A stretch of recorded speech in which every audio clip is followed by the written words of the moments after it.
All right, Ron, thank you for joining me here today in the Facebook group. Everybody, I've got Ron Fine with us here today. We've got an excellent topic. Ron is the owner and founder of eQuidPro. Ron, thank you for joining me today. Donnie, it's a pleasure. I've been looking forward to this. Appreciate Excellent. it. Myself too. So before we get into the real fun stuff, Ron, can you share with everybody kind of where you're located in the world right now? Right. I'm sitting in Toronto, Canada. It's been our home for, I guess, the last 30 years. Before that, we were in Quebec. So we're 100% Canadian, except my wife is American. Oh, there you go. A Nice. Brooklyn girl. So I've actually been to Quebec. You said you guys moved from Quebec years ago? We did. Yeah, we did. We used to live in Montreal, what they call the West Island.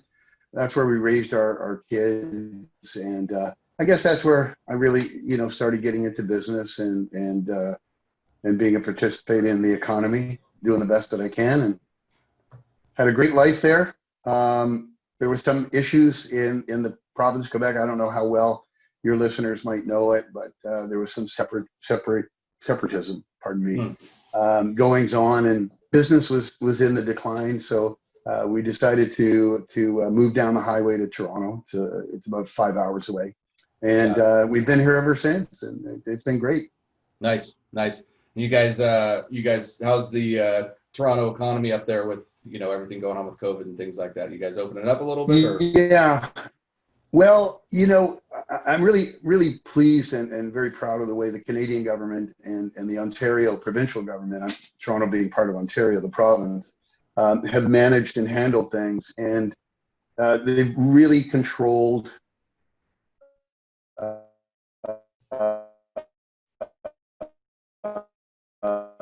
the spread, and Toronto just got into stage 3 last week, about a week ago today, actually. And it's been good. People are very conscientious. They're wearing their masks in public. They're absolutely keeping social distancing, which is marvelous, because I think that, I'm not a scientist or a doctor, but I think it's the only way that we can get through this in the end. But the economy has been hit hard. There's no question, no doubt about it. Many companies have gone out of business because of it. I feel particularly bad about retailers. They've been hit very, very hard. And restaurants and retailers have taken a hit, like everywhere else. I mean, the economies worldwide have taken a hit for it. Yeah. But we're getting through it. That's good to hear. Good to hear. I mean, there's been a great change. By the way, I'm sorry to interrupt you, Donnie, but I just want to also mention, I think you don't have to be in an office to work. You can have a work from home program and be as efficient and be as good as possible. You don't need the micromanagement. So maybe we've learned some good positive lessons out of this. Yeah. Well, yeah. It's kind of one of those things that forced us into the things of conversations that are being had. So we'll see what happens when this whole thing settles, where corporations decide to, it's going to be interesting to see what happens in, me being here in the Bay Area with all the commercial real estate. And all these tech companies like Google and Twitter and LinkedIn are all, hosted here, and they're, Google's 2021, they're talking about coming back in the summer of 2021 to campus, so it's gonna be interesting to see what they do with these beautiful campuses that they build now. Apple just built that, spaceship campus out here. So I know that. Yeah. How are they going to ever get rid of that real estate if it isn't for their own use? I can't even imagine it. So tell us a little bit about, how did you get into the staffing and recruiting industry, Ron? It was completely by chance. I had left a manufacturing business that I was involved in for a number of years, and a good friend of mine, actually out of Montreal, had a staffing company, recruitment firm, and with an office here in Toronto in an area called Etobicoke. And he was having some issues, some problems with it. It was hard for him to manage it from another city. He wasn't seeing the growth that he really wanted to see. So we were golfing and scuba diving friends, and he said to me, well, you just got out of one business. What would you think of going in and maybe helping me out in mine? And I said, I'm not a horse flesh trader.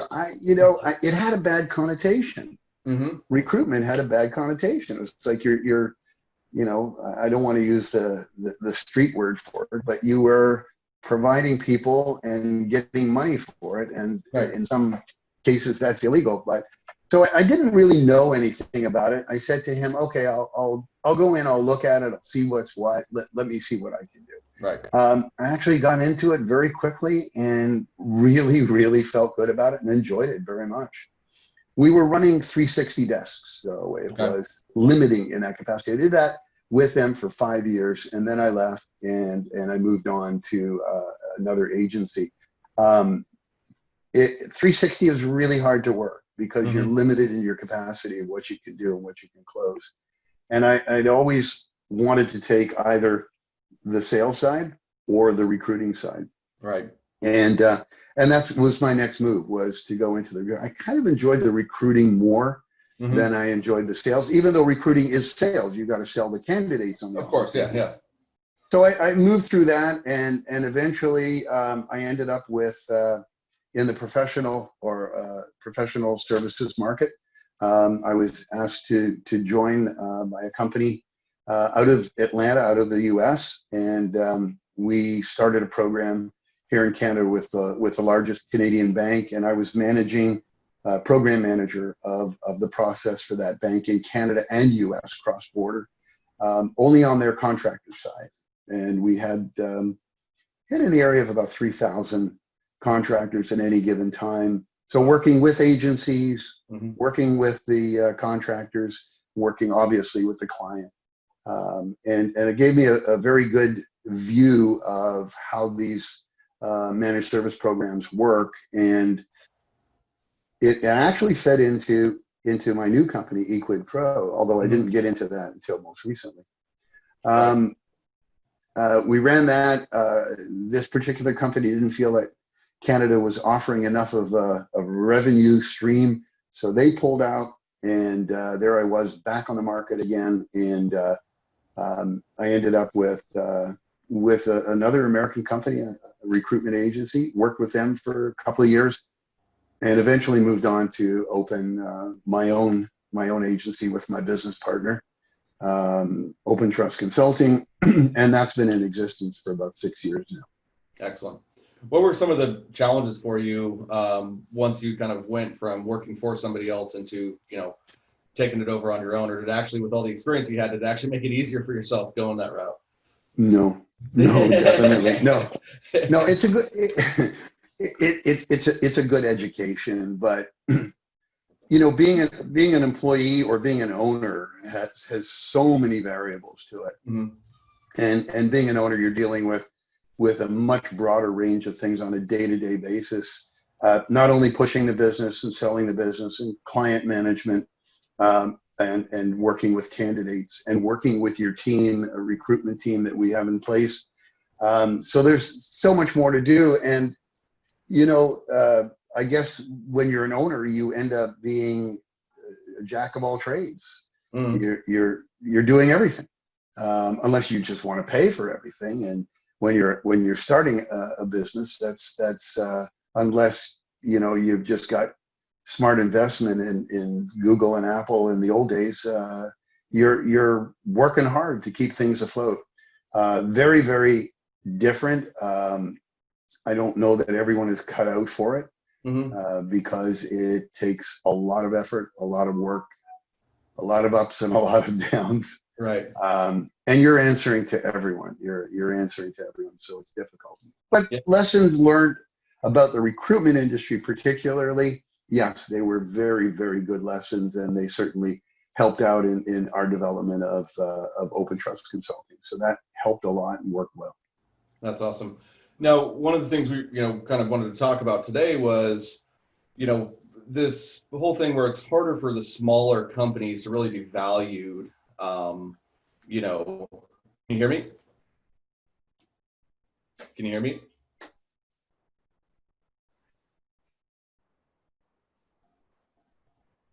I'm sorry, Donnie, but I can't hear you. Can you hear me? I can hear you fine. No. Interesting. Is your Are you connected to the headpiece there? Nothing? Are you able to hear me? Yeah, I can hear you. Yeah, I don't hear you at all. Can everybody else hear me? Anybody watching live, can you hear me, Donnie, talking? If you can comment in the chat, I'd appreciate it. Can you hear me now? I'm sorry, Donnie. That's all right.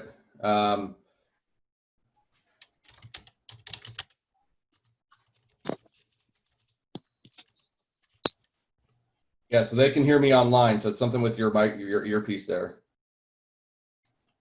Yeah, I'm getting it through my computer speaker right now. Okay, cool. Yeah, they could hear me online. So you can hear me now? I do. I'm Okay, sorry cool. about that. Yeah, no problem at all. That's the fun part of shifting with all this technology, live. right? Yeah. Yeah. So going back into it. So, how did you find, you've got these big, huge recruitment companies out there that are, kind of deemed more valuable sometimes by the bigger corporations because there's more trust. As being an independent, owner, how did you find that to be, navigating those waters and trying to get in the doors with some of those large companies? Well, and that certainly is probably the biggest problem that smaller boutique or independent recruiters are facing globally, and it is different. It takes a persistent effort. I mean, the constant calling and trying to sell it. It's very difficult. I think the key is to be more specialized in your area, because the specialization gives you the opportunity to be able to talk on a level with a potential client that most generalized agencies are unable to do. They don't know that particular industry segment well enough. So in the end, they're at a loss to be able to sell themselves properly to a potential client. A lot of it is just dogged legwork and knocking on doors and meeting with people and not expecting. You can't possibly expect to land the business just on one conversation. So you've got to keep going back and going back. And I think that's probably one of the great lessons that I learned working for others is it's not just, oh, I'll make that phone call and landed a new client. Right. Sure, everybody gets a bird of paradise on their shoulder once in a while, or as my brother-in-law likes to say, even a blind squirrel gets a nut once in a while. So it's difficult. It's difficult to let people know that you know what you're talking about, that you've been in the game a long time, you're familiar with it, you've got a great database of candidates, everybody's got an applicant tracking system to be able to manage everyone within their pool. But it's also being able to be secure in your ability to qualify candidates, to screen them properly. And if if you have that capacity and maybe you're in the technology sector, you've got to be able to talk their language. And some of the things that we did to be able to make sure that our recruiters were able to speak the language was to make sure that they asked a lot of questions. So you get a developer online and you want to know what they do. And people look at me, people love to talk about themselves. So what we always encouraged our people to do was ask a lot of questions. Don't feel bad if you don't know that particular technology or what that job entails. Ask the questions, you'll find out. We would take that and use that as our knowledge grew in particular sectors, and we'd use that in our sales pitches to go after the larger clients. We've had success with larger clients. I would say that's not our mainstay. Mid-size organizations generally will have no internal recruiters. They'll work with agencies. Right. Many of them on a mid-size will have a very small HR department, not dedicated to recruitment.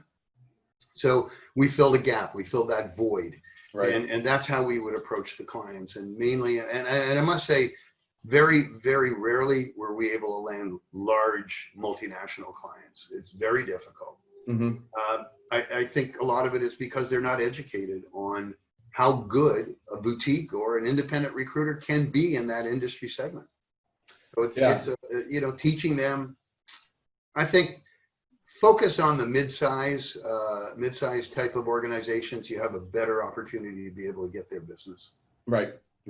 And I like what you really said about, kind of picking out that part of the market and especially, becoming a specialist, so to speak, because it becomes exactly what you said. It's easier to speak their language. You can, nowadays, it's also easier to create content around what your core target market wants, asking those questions and taking more of a consultative approach, is one of the biggest ways you can differentiate yourself, is just show up differently, genuinely care, genuinely deliver those results, ask those good questions. And like you're saying, you use that in sales, you can use it in marketing now.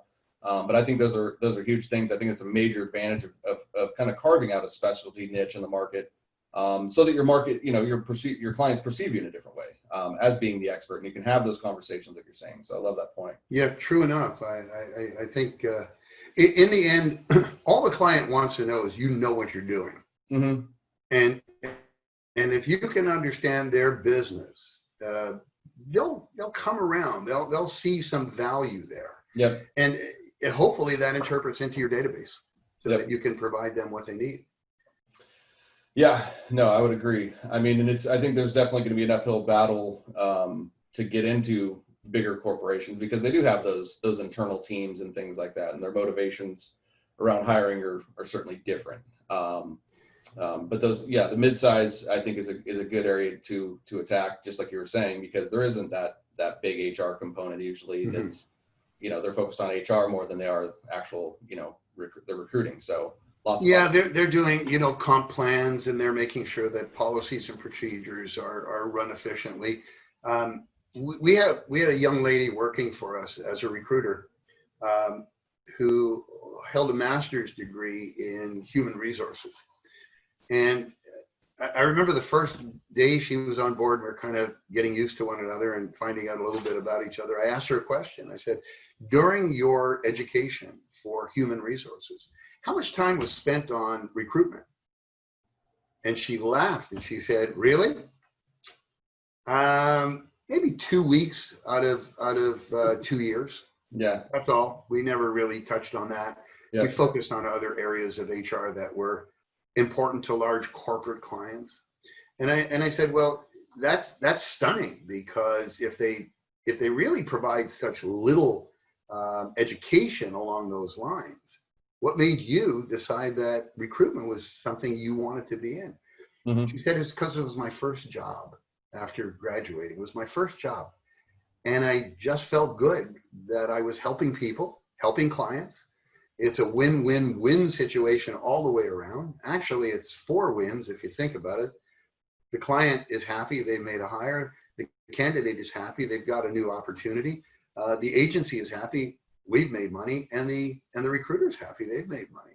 Right. So it was a no-loser type of thing. And she said it just appealed to her, and she felt so good, and received a lot of feedback from happy candidates that she had placed, that they were so thankful and appreciative, and stayed in touch with them. So she just fell in love with this part of human resources. Yeah. And continues that way. That's great. I just got a question from Regina, and she was asking, what do you consider mid-size? Well, mid-size would be up to 500 employees. Small, I think we can cut that off at around 100. Mm-hmm. And anything up to 500 employees would be considered a mid-sized organization. And of course, anything larger than that is going to be a large-scale organization. Excellent. Hopefully that feedback helps there for you, Regina. So what do you found, Ron? How do we level this playing field? I know that you've come up with a new idea, a new business here that you really feel is going to impact both the agency recruiter as well as, the businesses. But, in general, what do you think is going to really level this playing field here as we continue to go through these shifts in the market? Well, I appreciate your asking. Now you're going to talk about the love of my life, which is eQuidPro. And I like your question, because honestly, Donnie, that's exactly what I started out thinking about when I came up with this idea and this thought of building a SaaS application to help service the recruitment industry. It was exactly what we just talked about. How can small agencies work with multitude of clients, and some of them may be Fortune 500, Fortune 100 clients? And we know from experience, almost impossible. You're not going to break down that door. You won't be invited into a meeting. It's very, very difficult. So I wanted to come up with a way that, and when I say evening the playing field, and you being an ex-football player, you can understand how that would work. The way we do it with eQuidPro is to give anyone, that could be an independent recruiter, and it's not fair to say working from home because we all are, but it can be an independent, it can be a boutique, it can be a large agency. It doesn't really matter. It's just that everyone has exactly the same equal opportunity to work on a job order. So the way that we've created it within eQuidPro is there's no fee involved for registering an agency or an employer for that matter. There's no fee involved for an employer to post up jobs. They can post up as many jobs as they wish. What is going to control this from a recruiter perspective is building their profile when they do register on the website. And building that profile is going to determine what orders they receive. So yeah, there's going to be a lot of people that come in as generalists, and they're going to feel that they're not getting enough orders, because we want to be very, very specific as to industry experience and knowledge. And again, as I said earlier, which harkens back to the fact that their database will be filled with those people from that industry. But evening the playing field says, if you're, can I use large agencies' names, or is that verboten? I don't know. Go ahead. All right, you're Robert Half, and Robert Half is gonna try for that job order that we posted up on the website, just like John Smith is going to do it, who's a single, doesn't have an agency, really is his own agency as an independent recruiter. Because what they do is the client will post up the job order, and the critical mass here will be, yes, you're going to put a job posting up there. We all know that job postings are generally generic, and they're going to ask for everything. The old thing, they're going to ask for the kitchen sink. Yep, they're going to do that.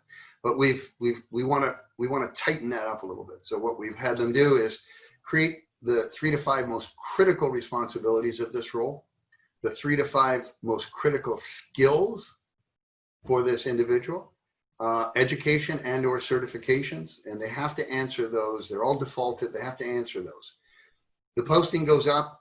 The postings will go out to the agencies whose profiles meet the industry that the job posting is all about. Once they receive those job postings, they will log in and they will bid.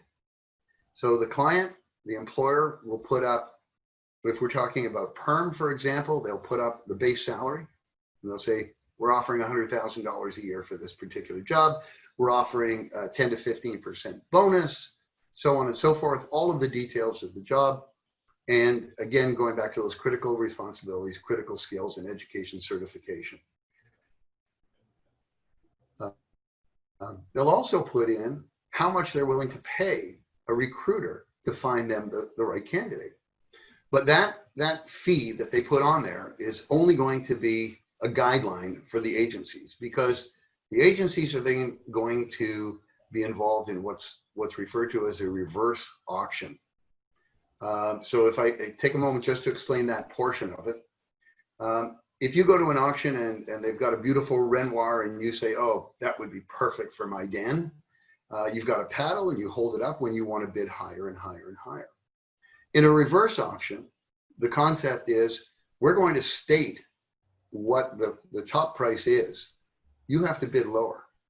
So there will be a bidding process that goes on, and the agency or independent recruiter will, from his desktop, be able to bid what he's willing to accept as a fee to find the right candidate.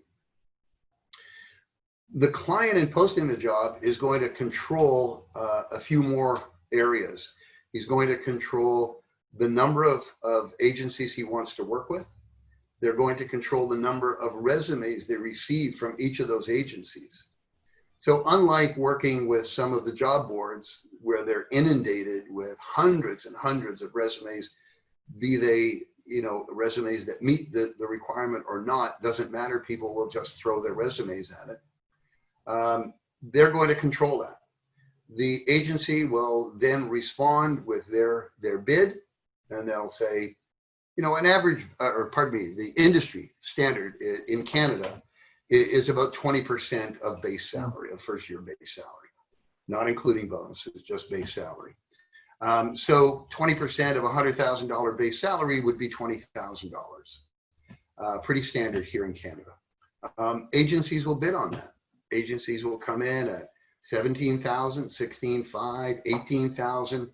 And the number of agencies that the client has proposed that they're willing to work with, once the bidding, and it's all on a time clock, once that bidding has ended, the system goes into its process, and it will select the lowest bidding agencies. If it's 3, it'll select the lowest bidding, and they will be given the okay to submit profiles and resumes to the client. Everything goes through the application, somewhat like a conduit. Everything passes back and forth through that. There's no direct contact between agency and client. It all goes through the system. They will forward in their resumes. Now, that I think I missed one point. How to even the playing field here is, because if you're Robert Half or you're John Smith, you can bid and you have the same chance of winning the opportunity. Now, what it also does for the agencies is, if the client said, I've chosen, I want 3 agencies to respond. So it's now narrowed down the competition. So if it's 3 agencies with 3 resumes each, that's 9 resumes in total. Therefore, you have a greater chance of winning as an agency than you do if there's 20 agencies and unlimited number of resumes going through. So we've evened that playing field in there. Everyone is looked at equally.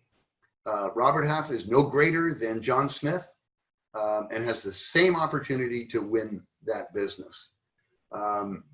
Then the client will look through the resumes, set up the interviews again through the system, hopefully make a selection and make an offer. Again, everything back and forth through the system. So nobody has to go offline. They can just do it on their desktop or their laptop, and they don't even have to leave their desk. And hopefully we'll make that higher.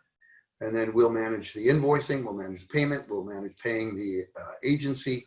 And it works equally well on contractors as it does on perm. So everyone has, as far as recruiters, everyone has the same opportunity. You're not being judged by your size. You're being judged by your industry experience and knowledge. That's excellent. That's excellent. And you said, so for an agency recruiter to join, it's free. They can join, they can set up a profile. The only time they pay is if they win ultimately. Well, yeah, there's no charges until there's a win. It's a contingency-based program, and there are no charges until that placement has been made successfully. What are some? So we've stayed with the contingency. Yep. Tried to maintain that. We feel that it doesn't scare away clients, and they like to work within that. There's no real obligation, but we feel there is an obligation. In the end, when a successful hire has been made, the agencies will have an opportunity to rate a 5-star rating, how that client was to work with. You know, did they honor interview dates and times? Were they quick to make decisions? Were there any issues that came up that would make it a negative experience? And again, the employer can rate the agencies that they work with on that particular order, again, a 5-star. As I said earlier, though, I wanted to touch on this point. There is no direct communication, because through my industry experience and knowledge, what I have found is clients don't want to be bothered. They don't want to have agencies calling them, asking them multiple questions. Oh, and what about my candidate? You interviewed my candidate. It ended 15 minutes ago. What did you think of my candidate?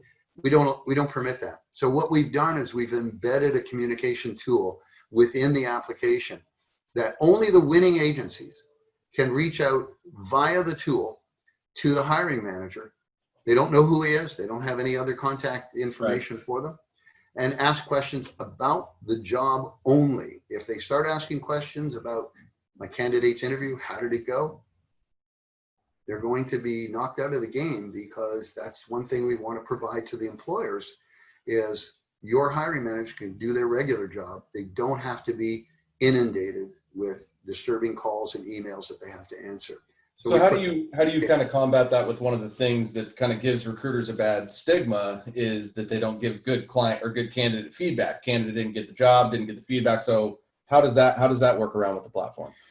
Well, the feedback is, again, a very important part of it, and we've added a link within the application where we want to receive the feedback so that we can share that back and forth.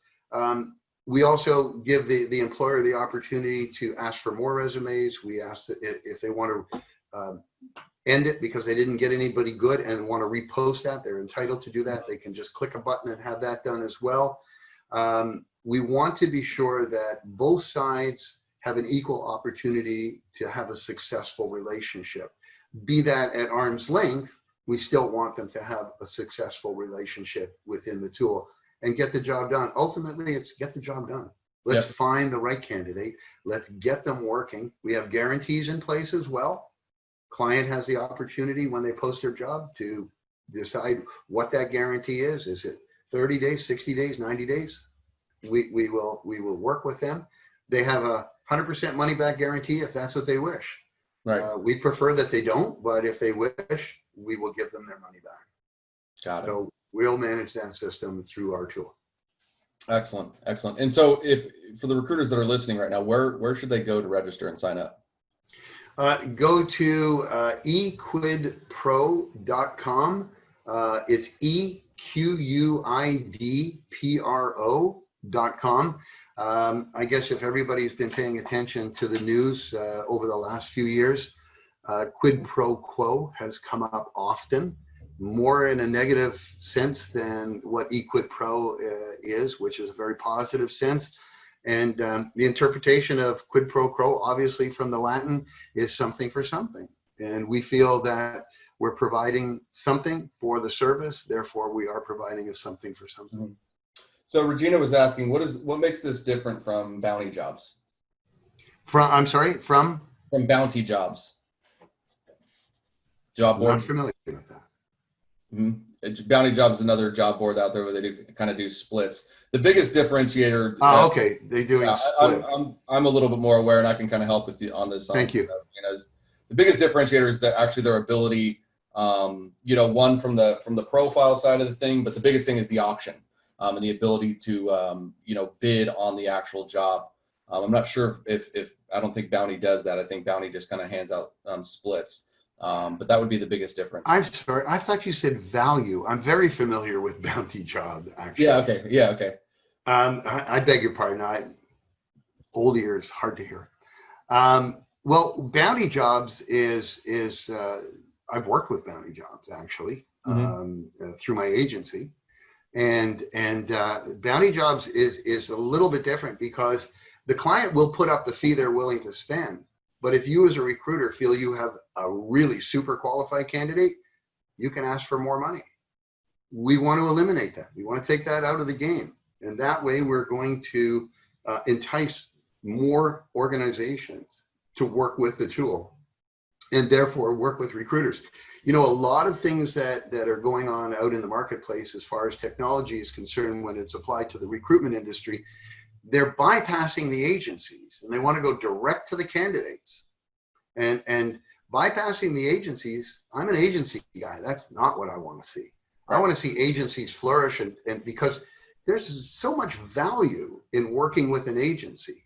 They know their industry, they know their people, they've been doing this for a long time and they know what to do to find a good candidate and properly screen them. And the guarantees are in place. When you go as an employer, you go to a job board, you go to an Indeed, or you go to a Monster or whomever, you don't get that. You don't get any guarantees. You're on your own. You've got to screen and read every resume.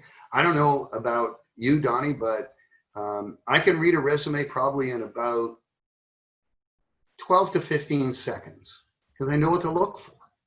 You take an organization, they're going to take a long time. You're going to read every word. They're going to read everything. And they're going to take a long time to process that. And that's just going to delay everything that goes on. We feel that, and we've tested this in the marketplace, we know that agencies will be submitting resumes within the first 24 hours. Clients going to have them in their hand within 24 hours. It's going to speed up the process. Independent agencies, small boutique agencies will be able to close deals faster.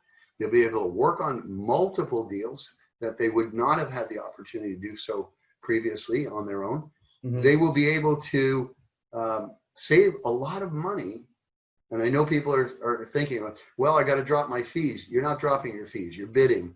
But you can get to work with companies. You don't need business developers on your payroll to go out there and pound on doors. And that's difficult. And maybe, 3 months, 4 months, 5 months go by and they haven't brought anybody to the table.